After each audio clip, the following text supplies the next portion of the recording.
చేయాలనుకుంటున్నాడు? దీనికి లీకేజీలు అరికట్టాలంటే ఏం చేయాలి?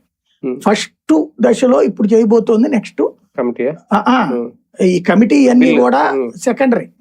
నెక్స్ట్ ఎగ్జామ్స్ కి వచ్చేటప్పటికి ఆన్లైన్ లో చేయబోతున్నారు. రేపు ఆన్లైన్ లోనైనా జరగచ్చు తేడా. కాబట్టి ఎందుకు చేయలేరు? దాంట్లో ఆన్లైన్ లోనే ఎవడో సెట్ చేయాల్సిందే కదా పేపర్, అదేనే చేయొచ్చు కదా.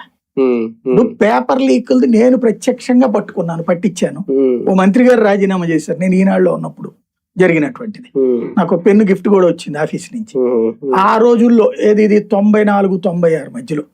అప్పుడు నేను గమనించింది ఎవడో పెద్ద పెద్ద భయంకరంగా ఏం కాదు.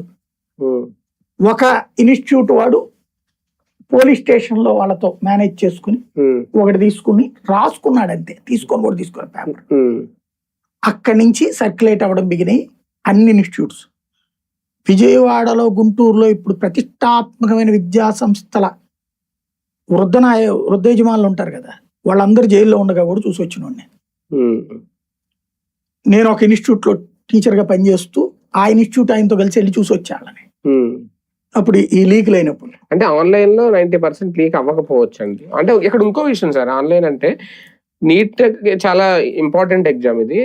మీకు చాలా వరకు ఇప్పుడు ఎస్ఎస్సి అంటే స్టాఫ్ సెలక్షన్ కమిటీ కానీ కొన్ని రైల్వే ఇవన్నీ కూడా ఆల్రెడీ ఆన్లైన్ లో జరుగుతున్నాయి దానికి సంబంధించి. కానీ నీట్ విషయంలో అది ముందు పెట్టకుండా చాలా ఆలస్యం చేశారేమో. ఇప్పుడైనా ఒక రైట్ డెసిషన్ తీసుకుంటున్నారా? ఇప్పుడు రైట్ డెసిషనే, కానీ ఇక్కడ కూడా నేను చెప్తున్నాను కదా,